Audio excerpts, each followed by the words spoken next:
Untuk mengetahui apa alasan pemberhentian karantina orang tanpa gejala dan gejala ringan COVID-19 di hotel, kami akan berbincang dengan juru bicara Satgas COVID-19 Kota Denpasar, Dewa Gede Rei, melalui sambungan telepon. Selamat pagi Pak Dewa. Selamat pagi Mbak Dewi. Selamat pagi Pak Dewa. Apa yang menjadi alasan utama pemerintah menghentikan karantina bagi orang tanpa gejala dan gejala ringan di hotel, Pak? Ya, selamat pagi Mbak Dewi dan selamat pagi pemirsa Kompas TV. Jadi sebenarnya pemerintah Kota Denpasar sesuai dengan arahan Bapak PLH Wali Kota terhadap pelaksanaan karantina pada pasien yang tidak bergejala atau bergejala ringan. Jadi mulai hari ini atas arahan dan petunjuk dari Bapak Wali Kota, tim kami terutama dari BPBD Kota Denpasar sedang menjajaki beberapa hotel yang akan dipakai untuk karantina untuk pasien yang bergejala ringan atau tidak bergejala. Nah, memang sebelumnya sudah ada surat dari pemerintah Provinsi Bali sesuai dengan arahan dari BNPB bahwa untuk sementara evakuasi pasien COVID-19 yang tidak bergejala ataupun yang bergejala ringan itu per 28 Februari ini dihentikan sementara. Tetapi kami di Kota Denpasar, seperti kami bilang tadi, sesuai dengan arahan Bapak Wali Kota, masih menjajaki hotel yang akan nantinya bisa dipakai untuk melakukan isolasi bagi pasien yang bergejala ringan atau tidak bergejala. Sedangkan pasien yang bergejala sedang dan bergejala berat itu bisa langsung dirujuk ke rumah sakit rujukan, Pak Dewi. Apakah kemungkinan ada penyebab lain, Pak? Mungkin karena besarnya biaya hotel tempat karantina atau seperti apa alasan sebenarnya, Pak?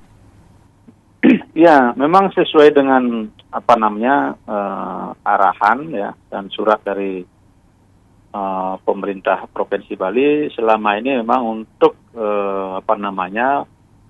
hotel yang dijadikan tempat karantina itu memang didanai atau dianggarkan melalui dana siap pakai dari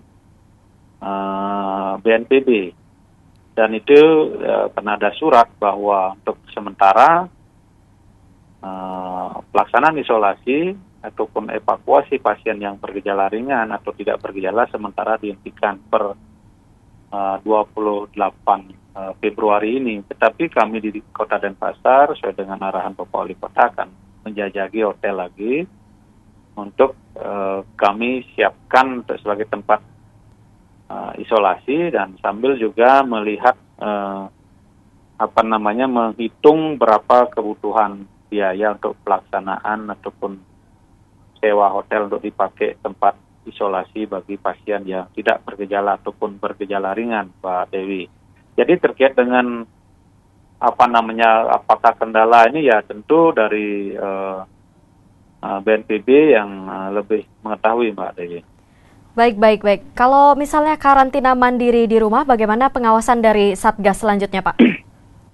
Ya, selama kami melakukan penjajakan ini, ya mungkin ada yang sudah melakukan isolasi di rumah, tentu pengawasannya kami melibatkan Satgas yang ada di desa, kelurahan, termasuk Satgas Gotong Royong yang ada di desa adat, untuk melakukan pemantauan, pengawasan terhadap masyarakat ataupun pasien yang melakukan isolasi mandiri sehingga tidak keluar ataupun bisa menularkan kepada anggota masyarakat lainnya, tentu dengan pengawasan dan pemberian bantuan nanti akan juga lakukan oleh Satgas setempat, Pak Dewi. Baik, terakhir Pak Dewa, apakah ada upaya dari pemerintah Kota Denpasar, utamanya Satgas COVID-19 Denpasar saat ini untuk karantina OTG dan gejala ringan, dan juga untuk mengantisipasi penyebaran COVID-19 di Kota Denpasar yang dikatakan beberapa waktu lalu itu sempat mengalami penurunan akibat penerapan PPKM berskala mikro ini, Pak? Ya, tentu upaya dalam rangka pelaksanaan isolasi ini memang saat ini ya kami sudah yang seperti kami sampaikan tadi bahwa upaya-upaya dengan adanya pemberitahuan dari Provinsi Bali bahwa itu dilakukan penghentian sementara, kami sedang berupaya untuk melakukan penjajakan terhadap beberapa hotel yang bisa dijadikan isolasi.